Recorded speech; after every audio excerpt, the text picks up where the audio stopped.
Welcome to the BCC knowledge hub. हमने last lecture में अपने देखा कि प्रकाश का परावर्तन क्या होता है। उसके बाद हमने और थोड़ा स्टडी किया तो देखा कि गोली दर्पण क्या होते हैं, यानी कि जो कर्व्ड मिरर होते हैं वो क्या होते हैं। फिर हमने ये भी देखा कि कॉनकेव और कॉन्वेक्स मिरर्स क्या होते हैं और उन पर इमेजेस का फॉर्मेशन कैसा होता है। और साथ साथ मैंने आपको कुछ एक्सपेरिमेंट्स भी बताए थे। उम्मीद करता हूँ कि आपने ट्राई किया होगा घर पे और आप समझ गए होंगे कि कॉन्वेक्स और कॉनकेव मिरर में इमेज का फॉर्मेशन कैसे होता है और किरण आरेखों यानी लाइट रेज के सहायता से हम उसको कैसे समझ भी सकते हैं। तो आइए देखते हैं, हम अपने अगले पॉइंट पे आते हैं जो है कि प्रकाश का अपवर्तन। ठीक है, तो प्रकाश का अपवर्तन क्या होता है, अब इसको समझने की कोशिश करते हैं।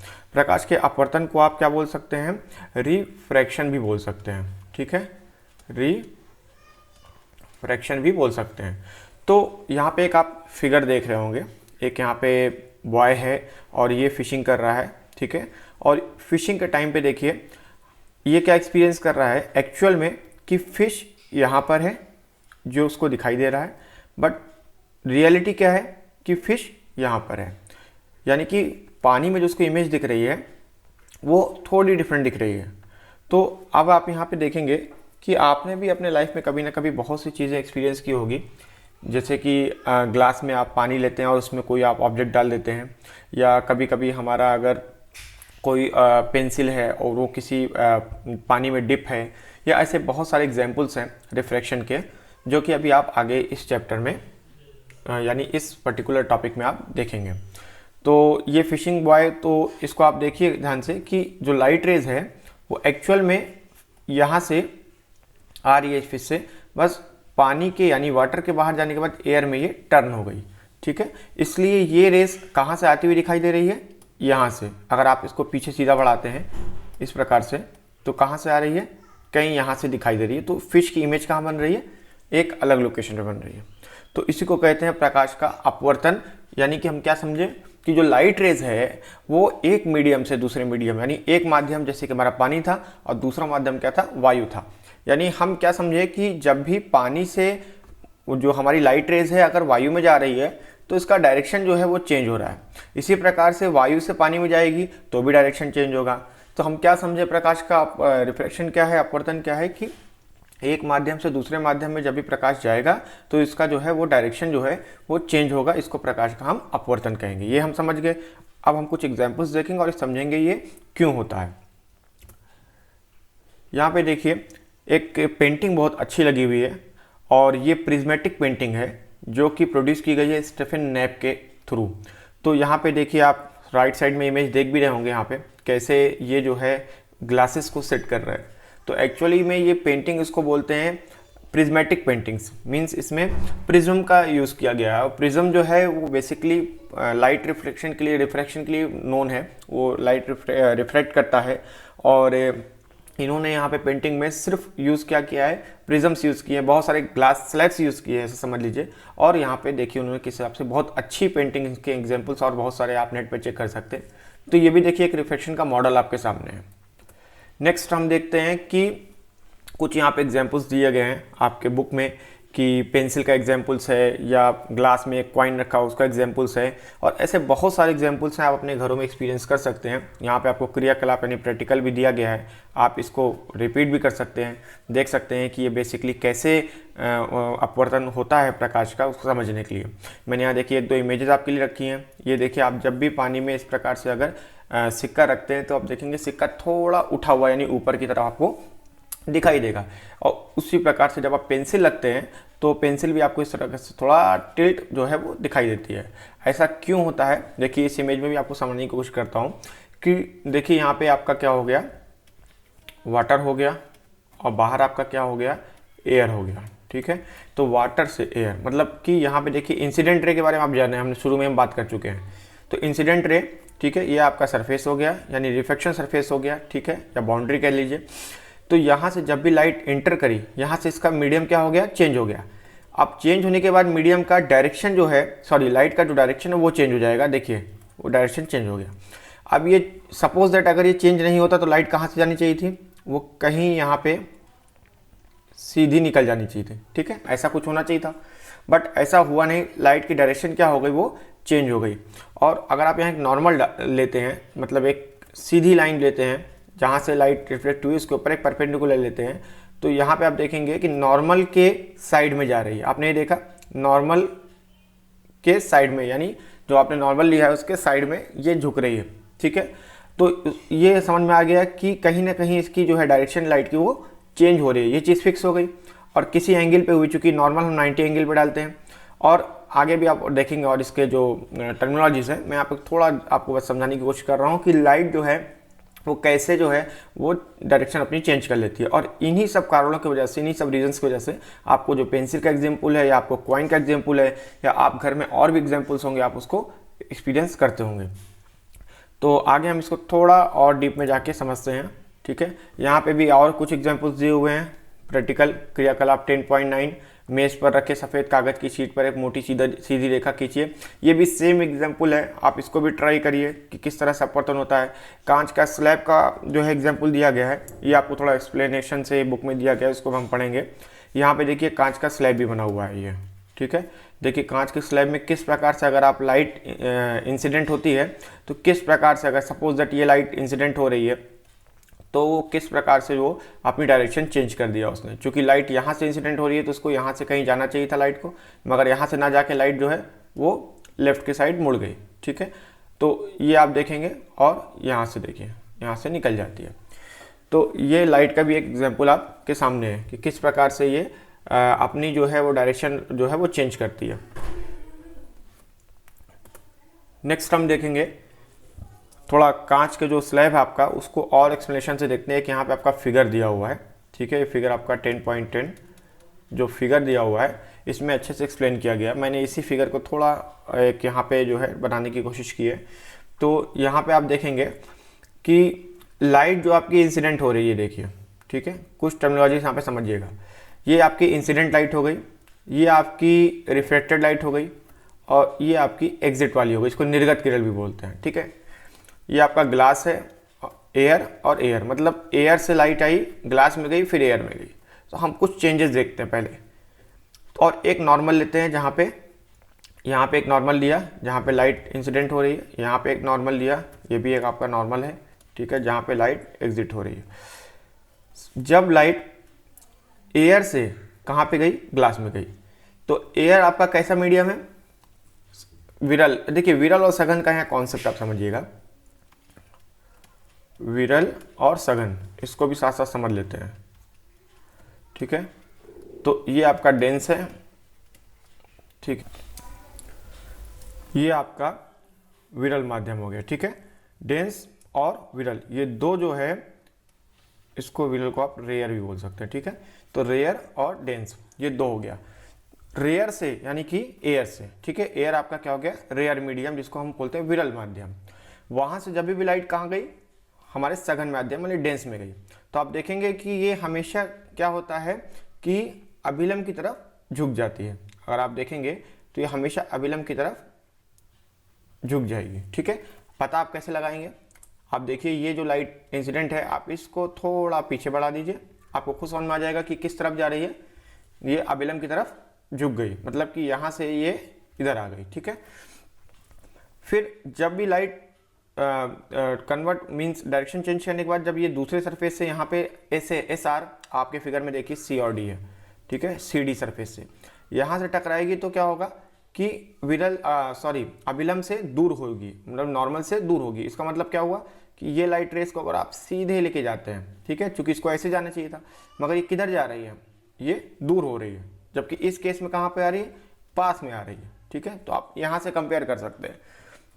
तो ये है कॉन्सेप्ट, क्या हमको समझ में आया कि जब भी विरल माध्यम यानी कि रेयर मीडियम से कोई भी लाइट किसी भी डेंसर मीडियम में जाएगी तो हमेशा नॉर्मल की तरफ झुक जाएगी, और जब भी किसी डेंसर मीडियम से रेयर मीडियम में या नॉर्मल मीडियम में जाएगी तो कह सकते हैं हमेशा अभिलंब से दूर हटेगी। ठीक है, तो ये कॉन्सेप्ट अब सब जगह जो है अप्लाई होने वाला है। ये आपको याद रखना है कि जब भी रेयर टू डेंस गई तो हमेशा नॉर्मल की तरफ, और डेंस टू रेयर गई तो हमेशा नॉर्मल से दूर की तरफ। क्यों होता है मैं आगे आपको थोड़ा समझा दूंगा बाद में।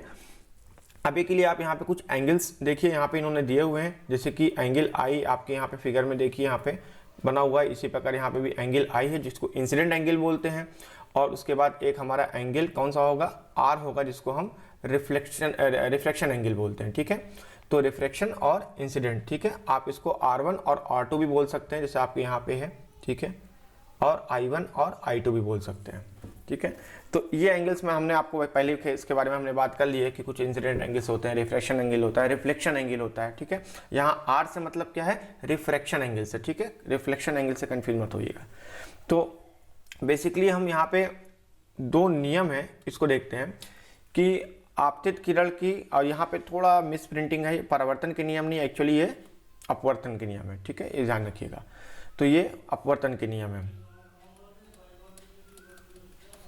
तो अपवर्तन के नियम चूंकि क्या है कि आपतित किरण, अपवर्तित किरण तथा दोनों माध्यम को पृथक करने वाले पृष्ठ के आपतन बिंदु पर अभिलंब सभी एक ही तल में होते हैं। तो ये हमको क्लियर है, क्योंकि यहाँ पे आप देख लीजिए जो इंसिडेंट रे है, अभिलंब है, ठीक है, और अपवर्तित किरण है, सारे के सारे क्या है कि एक पृष्ठ में है, मतलब एक ही मैंने पहले भी आपको समझाने की कोशिश की थी, क्योंकि पृष्ठ जो होता है, इनका जो सरफेस होता है, तो वो तल जो है, कह सकते हैं कि वो तल चेंज नहीं होता। ऐसा नहीं होता कि लाइट आएगी और किसी अलग ही उसमें जोन में निकल जाएगी, ऐसा नहीं होता है। ठीक है, तो वो एक ही तल में होता है। अगर आपको XYZ का कॉन्सेप्ट पता हो, आपने पढ़ा हो, ठीक है, तो XYZ का कॉन्सेप्ट पढ़ा हो, तो हमेशा एक ही प्लेन में होते हैं, Z प्लेन में नहीं जाते, मतलब Z के उसमें एंगल में नहीं जाएंगे वो। ठीक है, और नेक्स्ट क्या है कि प्रकाश के किसी निश्चित रंग तथा निश्चित माध्यमों के युग्म के अनुसार आपतन कोण की दिया। ये देखिए स्नेल्स का एक्चुअली नियम है, यहाँ पे मैंने लिख भी दिया है, स्नेल्स लॉ।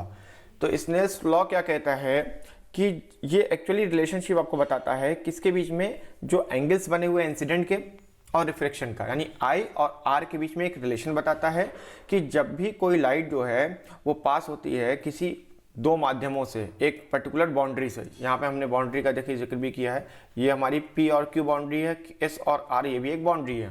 तो जब भी किसी बाउंड्री से लाइट पास होगी किसी पर्टिकुलर डिफरेंट जो है वो माध्यमों से, तो वहाँ पे क्या होगा, एक रिलेशन होगा किसके, I और R के बीच में। वो रिलेशन क्या है, वो रिलेशन ये है जो आपके बुक में भी लिखा हुआ है, sine I divided by sine R is equal to स्थिरांक। मीन्स साइन I की जया, जिसको बोलते हैं साइन I, और साइन R की जया, ठीक है, ये दोनों जया मतलब दोनों ही जो एंगल होते हैं, जो कोण होते हैं, यानी I और R जो एंगल बनेगा वो क्या होगा, वो कांस्टेंट होगा, जिसको हम स्थिरांक बोलते हैं, यानी इसकी वैल्यू चेंज नहीं होगी, ये फिक्स होगा। मगर क्या होना चाहिए कि जो हमारी लाइट है वो फिक्स होनी चाहिए। लाइट की जो नेचर है पर्टिकुलर, कि सपोज दैट किसी कलर की है, तो लाइट का कलर फिक्स होगा और मीडियम फिक्स होगा। तो साइन I और साइन R ये भी फिक्स होंगे, हमेशा चेंज नहीं होंगे। ठीक है, यहाँ पे देखिए स्नेल का अपवर्तन नियम भी कहते हैं इसको, यहाँ पे लिखा हुआ है, ये आप समझ सकते हैं। ठीक है, नेक्स्ट हम थोड़ा इसको और एक्सप्लोर करेंगे कि एक्चुअली में ये जो अपवर्तन है ये क्यों होता है, इसके क्या रीजंस है। तो मैंने आपको बहुत शुरू में क्लास में बताया था कि जो बेसिकली लाइट का जो नेचर होता है वो डुअल नेचर होता है, पार्टिकल भी होता है और वेव भी होता है। तो हम यहाँ लाइट के वेव नेचर को समझ के पढ़ेंगे और देखेंगे कि एक्चुअली क्या होता है। देखिए यहाँ पे फार्मूला लिखा हुआ है, C is equal to lambda v. C यहाँ पे क्या है, वो लाइट का स्पीड है, ठीक है, लाइट की स्पीड है, ठीक है, और लैम्डा क्या है, ये वेवलेंथ है, और v क्या है, वो फ्रीक्वेंसी है, लाइट की फ्रीक्वेंसी है। तो देखिए जब भी क्या होता है कि लाइट हमेशा सबसे हाईएस्ट स्पीड पे कहाँ पे होता है, लाइट हाईएस्ट स्पीड जो लाइट की होती है वो होती है हमेशा एयर में, या कह सकते हैं वैक्यूम में। ठीक है, सबसे ज़्यादा वैक्यूम में, देन हम कह सकते हैं एयर में। ठीक है, और बाकी जितने भी मीडियम्स हैं, कोई भी मीडियम होगा तो हमेशा लाइट की स्पीड इसमें कम होगी, ये बात याद रखिएगा। तो वैक्यूम में लाइट की सबसे ज़्यादा स्पीड क्यों होती है, क्योंकि वैक्यूम में किसी प्रकार का अवरोध या ऑब्स्ट्रक्शंस नहीं होता लाइट के लिए। अगर एयर की बात करेंगे तो एयर में बहुत सारे आपके पार्टिकल्स होते हैं, ठीक है, तो जो आपकी लाइट होती है वो कहीं ना कहीं पार्टिकल्स से टकराती है और उसकी स्पीड स्लो हो जाती है। इसको बस ऐसे समझ लीजिए कि अगर आप किसी रोड पे जा रहे हैं और रोड पूरी फ्री है, कोई गाड़ी नहीं है, तो आप बहुत फास्ट जा सकते हैं, और अगर बहुत थोड़ी बहुत गाड़ी है थोड़ा स्लो जाएंगे, और बहुत ट्रैफिक है तो बहुत स्लो जाएंगे। तो इट्स लाइक दैट कि अगर वैक्यूम है तो वैक्यूम मीन्स होता है कि वहाँ पे कुछ नहीं है, एयर में कोई भी पार्टिकल मौजूद नहीं है, इवन वहाँ पे वैक्यूम मीन्स कि वहाँ पे गैसेस भी अवेलेबल नहीं है। तो व्हाट इट मीन्स कि वहाँ पे लाइट की स्पीड सबसे ज़्यादा होगी, क्योंकि किसी भी तरह का कोई इंटरफेरेंस नहीं है लाइट को पास होने में। और जैसे जैसे आप एयर में जाते हैं, पानी में जाते हैं, ग्लास में जाते हैं या कोई और मटेरियल में जाते हैं, तो वहाँ पे क्या हुआ कि लाइट की स्पीड स्लो हो गई, क्योंकि बहुत सारे ऑब्स्ट्रक्शंस हैं, बहुत ट्रैफिक है। तो लाइट की हाईएस्ट स्पीड कहाँ हो गई? सी में हो गई, सॉरी वैक्यूम में हो गई, जिसको हम सी से डेनोट करते हैं। अब यहाँ पे हम समझते हैं कि वेवलेंथ क्या होता है। देखिए वेवलेंथ जो है ये हमारा, यहाँ से अगर हम चलते हैं ये पूरा और यहाँ तक का रीजन ये आपका हो गया, ठीक है, यहाँ तक, यानी ये पूरा रीजन हो गया, ये हमारा वेवलेंथ कहलाएगा ये, ठीक है। ये दूरी, इसको हम एक वेवलेंथ मानते हैं यहाँ से यहाँ तक। और ये हमारा, चूँकि अगर आपको और समझा दूँ तो ये हिस्सा जो है वो क्रेस्ट होता है, ये हिस्सा वो ट्रफ होता है। ये थोड़ा आगे की चीज़ आप हो सकता है बाद में पढ़ेंगे, बट मैं आपको यहाँ समझाना क्या चाहता हूँ, ये वेवलेंथ होता है, ठीक है। दिस इज आवर वेवलेंथ, ठीक है। इसी प्रकार से तो ये जो वेवलेंथ होता है एक्चुअली, जब भी कोई भी प्रकाश, समझिएगा, जब भी कोई भी प्रकाश यानी लाइट किसी एक माध्यम, एक मीडियम से दूसरे मीडियम में गया, तो हमेशा चूंकि डेंसर मीडियम में जा रहा है तो या लाइटर मीडियम में जा रहा है, तो ऑब्वियस सी बात है क्या चेंज होगा, उसकी स्पीड चेंज होगी। अभी आपको मैंने बताया, आप समझ गए कि इसकी स्पीड चेंज होगी, ठीक है, ये हमको समझ में आ गया। अभी नेक्स्ट क्या होगा, तो इस फार्मूले से हमको पता लग रहा है कि जब भी सी चेंज होगा, स्पीड चेंज होगी, तो साथ में क्या चेंज होगा? लैम्डा चेंज होगा। यस, साथ में क्या चेंज होगा? लैम्डा चेंज होगा। लैम्डा मतलब कि तरंग दैर्घ्य, वेवलेंथ। तो जब भी प्रकाश की वेवलेंथ चेंज होगी तो प्रकाश की डायरेक्शन भी चेंज हो जाएगी। समझ गए आप? तो अभी ये समझ गए कि जब भी सी यानी स्पीड चेंज हुई तो क्या चेंज हुआ? वेवलेंथ चेंज हुआ। और जैसे ही वेवलेंथ चेंज हुआ वैसे क्या चेंज हो गया? उसकी डायरेक्शन चेंज हो गई। ठीक है, तो ये आपको समझने के लिए कि रिफ्लेक्शन एक्चुअली में क्यों होता है। ठीक है, और बाकी इसके बारे में थोड़ा और डीप में आप आगे की क्लासेस में पढ़ेंगे। नेक्स्ट हम देखते हैं कि अपवर्तनांक क्या होता है। अपवर्तनांक जिसको हम रिफ्रैक्टिव इंडेक्स कहते हैं, रिफ्रैक्टिव इंडेक्स कहते हैं, इसके भी दो फॉर्म होते हैं। एक होता है आपका रिलेटिव रिफ्रैक्टिव इंडेक्स और दूसरा होता है एब्सोल्यूट रिफ्रैक्टिव इंडेक्स। ठीक है, ये दो होता है फॉर्म। तो इन दोनों फॉर्म को जरा समझने की कोशिश करते हैं कि बेसिकली आप ये समझ गए अपवर्तन क्या होता है। ठीक है, मैंने आपको लाइट स्पीड वगैरह भी सब समझा दिया अच्छे से। तो अब यहाँ पे सिर्फ क्या है, नाम से ही लग रहा है कि रिलेटिव रिफ्रैक्टिव इंडेक्स, जिसको हम क्या लिखते हैं N21। ठीक है, माध्यम एक में प्रकाश की चाल जिसको V1 और माध्यम दो में प्रकाश की चाल जिसको V2 कहते हैं। ठीक है, ये इसका फॉर्मूला होता है। इसका मतलब क्या हुआ कि सपोज दैट कोई मीडियम है यहाँ पे, ठीक है, कोई मीडियम है जो है M और ये M, इसको M1 मान लीजिए और इसको M2 मान लीजिए। ठीक है, तो ये दो मीडियम हो गए आपको। अगर कोई लाइट रेज यहाँ से चली, ठीक है, और यहाँ टकराने के बाद इसने एंगल चेंज किया, ठीक है, इस प्रकार से। ठीक है, तो हम ये समझ लेते हैं कि ये मीडियम एक हो गया, ठीक है, और ये मीडियम दो हो गया। यहाँ पे प्रकाश की जो चाल होगी वो कितनी होगी? V1 होगी। यहाँ पे प्रकाश चाल क्या होगी? V2 होगी। तो हम कहें कि मीडियम दो का अपवर्तनांक मीडियम एक की अपेक्षा कितना है, मतलब मीडियम टू का रिफ्रैक्टिव इंडेक्स मीडियम एक के कंपैरिजन में कितना है। तो हमेशा ये रिलेटिव ही निकलता है, ध्यान दीजिएगा, हमेशा रिलेटिव ही रिफ्रैक्टिव इंडेक्स हम निकालते हैं, किसी एक सिंगल मीडियम का नहीं निकालते हैं। तो उस केस में हम ये फार्मूला लिखेंगे इस प्रकार से। यहीं पे N21 क्यों लिखा हुआ है? N आपका जो है रिफ्रैक्टिव इंडेक्स हो गया, 2 मतलब मीडियम टू का, 1 मतलब मीडियम 1 की अपेक्षा, कंपेयर में रिफ्रैक्टिव इंडेक्स का फार्मूला क्या हो गया? V1 मतलब कि मीडियम 1 की वेलोसिटी लाइट की, और V2 मतलब मीडियम 2 की वेलोसिटी लाइट की, वो अपवर्तन के बाद। तो ये फार्मूला आपका आगे बहुत काम आने वाला है। इसको हम जस्ट अपोजिट कर सकते हैं। N12 अगर हमने लिख दिया, इसका मतलब क्या हो गया कि V2 डिवाइडेड बाई V1, मतलब कि मीडियम, यहाँ पे इस केस में क्या कहेंगे? 1 2। इस केस में हम क्या कहेंगे कि मीडियम एक का अपवर्तनांक यानी N मीडियम 2 की अपेक्षा कितना होगा। जस्ट हमने रिवर्स कर दिया, तो हम यहाँ पे 1 2 मतलब एक का अपवर्तनांक 2 की अपेक्षा V2 बाई V1 कर देंगे यहाँ पे। ठीक है, तो ये फार्मूला आप याद कर लीजिए या समझ लीजिए। ठीक है, तो आपको आगे बहुत हेल्प होगी।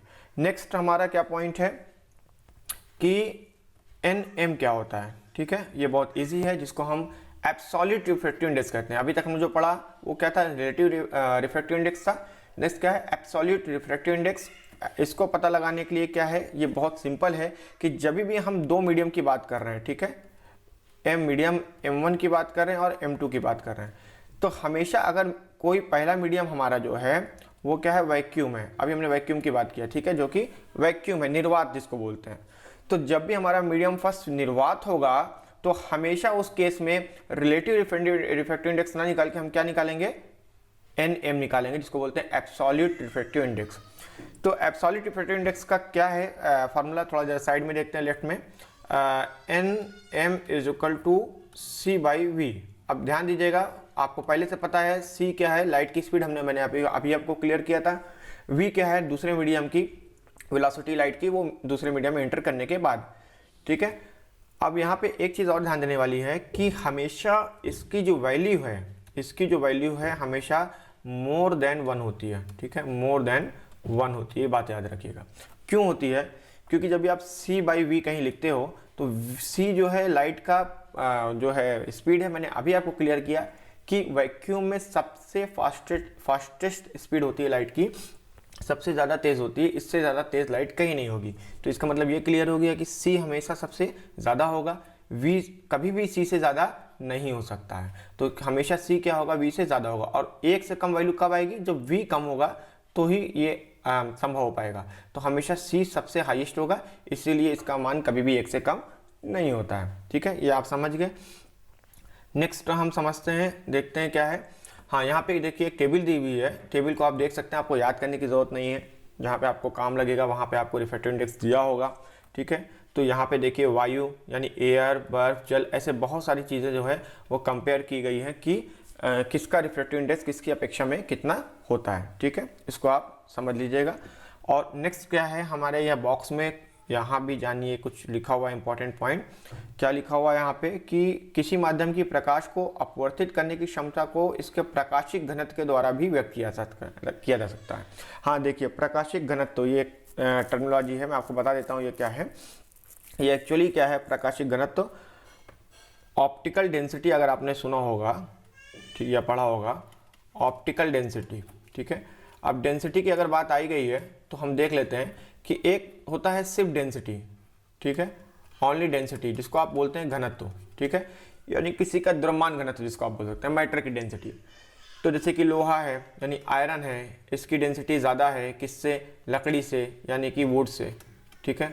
तो अब ऐसे समझ लीजिए कि एक तो ये डेंसिटी हो गई टर्मिनोलॉजी, या अगर आप देखेंगे पानी की या ऑयल की डेंसिटीज में डिफरेंट होता है, तो ये तो अलग टर्मिनोलॉजी हो गई। या आप आगे देखते हैं कि ऑप्टिकल डेंसिटी क्या होती है, मतलब अगर हम लाइट की बात कर रहे हैं और लाइट की बात कर रहे हैं कि लाइट अगर किसी मीडियम में, किसी माध्यम में अगर स्लो स्पीड हो जाती है उसकी, तो उस पर्टिकुलर मीडियम के लिए लाइट की डेंसिटी क्या हो गई, डेंसर हो गई, मतलब लाइट के लिए क्या हो गई, वो डेंसिटी ज़्यादा हो गई, तो इसको ही ऑप्टिकल डेंसिटी बोलेंगे। जैसे कि ये हम सेम चीज़ हम पढ़ के आ रहे हैं विरल और सघन के रूप में, ठीक है, जिसको हम रेयर और डेंस बोल रहे थे, ठीक है। तो अगर यहाँ पे कोई M1 है, यहाँ पे कोई M2 है, तो अगर सपोज दैट कि यहाँ से लाइट जा रही है और इसकी स्पीड यहाँ पे कम हो जा रही है, ये V1 था और ये V2 था, मतलब कि V1 की स्पीड ज़्यादा है V2 से, तो इसका मतलब लाइट के लिए ऑप्टिकल डेंसिटी देखेंगे कौन सी ज़्यादा है, ये वाली ज़्यादा है, ठीक है। तो लाइट की ऑप्टिकल डेंसिटी राइट वाली ज़्यादा हो गई, क्योंकि ज़्यादा डेंसर मीडियम है according to optical density. But ये ज़रूरी नहीं होता है कि लाइट के लिए अगर ऑप्टिकल डेंसिटी ज़्यादा है तो रियल डेंसिटी जो होती है, जिसको द्रव्यमान घनत्व कहते हैं, वो भी ज़्यादा हो, ये ज़रूरी नहीं है।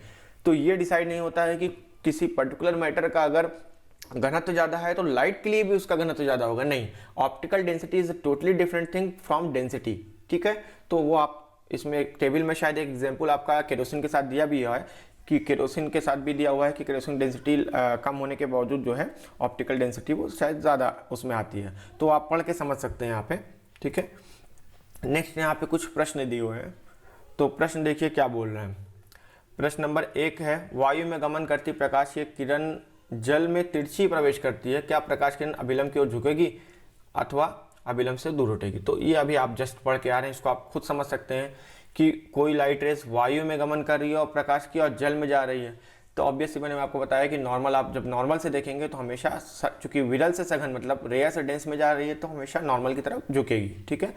अभी प्रकाश वायु से, ये देखिए आपका शायद एक क्वेश्चन दिया हुआ है, प्रकाश वायु से पहले आप एक काम करिए, जब भी आप कोई इस प्रकार से क्वेश्चन सॉल्व करिए तो आप सीधा फिगर ही ड्रॉ कर लीजिए, ठीक है। यहाँ पे एक आपने चूंकि बाउंड्री लिया और कोई लाइट है जो कि एयर से, ठीक है, कहाँ पे जा रहा है, कांच की प्लेट में, मतलब कि ये सपोज दैट आपका कांच का स्लैब हो गया, तो इधर से जा रहा है, तो इस प्रकार से मान लेते हैं कि इसने इंटर किया, ठीक है,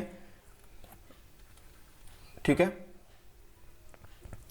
इंटर करने के बाद ये देखेंगे कि ये बोल रहे हैं कि प्रकाश वायु से 1.50 अपर्तनांक की कांच प्लेट, मतलब आपको किसका अपर्तनांक दिया है, इसका दिया हुआ है, ठीक है। कांच अपर्तनांक की कांच प्लेट में प्रवेश करता है, कांच में प्रवेश की चाल कितनी है, ठीक है। तो आप फार्मूला यहाँ पे यूज कर सकते हैं n/1, ठीक है। 2 की अपर्तनांक 1 की अपेक्षा वाला फार्मूला यूज करके v1/v2 से आप रखिए। यहाँ पे आपको अपर्तनांक दिया हुआ है 1.50, v1 आपको कितना दिया हुआ है, देखिए 3 × 10⁸, ठीक है। ये आपका v1 हो गया, ये आपका v2 हो गया। तो 3 × 10⁸, क्योंकि हमको पता है प्रकाश की चाल जिसको हम c भी बोलते हैं, और v2 आपको पता लगाना है, ठीक है। तो it's simple, v2 is equal to आपका क्या हो जाएगा, 3 × 10⁸ डिवाइडेड बाई 1.50। इसको आप सॉल्व कर लीजिए, ये हो जाएगा, ठीक है। तो और दूसरी क्या है आगे, थर्ड में सारणी आपको चेक करना है और देखना है कि घनत्व को ज्ञात कीजिए और कौन सा मीन्स ऑप्टिकल डेंसिटी कितनी है। इसी प्रकार से आगे चौथा वाला भी एग्जाम्पल्स है, केरोसिन, तारपीन वगैरह की दो जल के साथ दिए गए हैं, उसमें आप कंपेयर करिए रिजल्ट्स को, और हीरे का अपर्तनांक अगर इतना है तो इस कथन का क्या अभिप्राय है। तो ऑब्वियस बात है, हीरे का अपर्तनांक 2.42 है, तो इसका क्या अभिप्राय समझ रहे हैं, वो आप इस फार्मूला में समझ चुके हैं कि हीरे का अपर्तनांक दूसरे माध्यम यानी वायु की अपेक्षा में कितना है, उसको यहाँ पे कंपेयर करके निकाला गया होगा ये वैल्यू। तो अभी फिलहाल आप ये समझ गए कि अपर्तनांक क्या है, और ट्राई करिए कि फार्मूलाज जो भी हो उसको एक जगह लिखिए, लिख के पहले समझिए और फिर उसको याद करने की कोशिश करिए, क्योंकि आगे न्यूमेरिकल्स वगैरह में यूज़ होते हैं। और साथ साथ रिफ्रैक्शन बहुत ही कॉमन एग्जाम्पल है हमारे घरों में, जैसा कि मैंने आपको एक यहाँ पे दिखाया भी एक एग्जाम्पल यहाँ पे एक आर्टिस्ट का, कि किस हिसाब से उसने जो है ये रिफ्रैक्शन को, स्लैब को लेके कैसे रिफ्रैक्शन को टेस्ट किया। आप भी अपने घरों में कुछ इस तरह से या कुछ थोड़ा डिफरेंट ट्राई करने की कोशिश करिए और रिफ्रैक्शन को समझिए, ना कि किसी बुक्स में इसको पढ़िए, और जो भी आपके क्रियाकलाप दिया गया है उसको करने की कोशिश किया करिए, तो आपको वो चीज़ें और क्लियर होंगी, ठीक है। तब तक के लिए पढ़ते रहिए और मिलते हैं नेक्स्ट लेक्चर में नेक्स्ट आगे के टॉपिक के साथ। Goodbye, take care.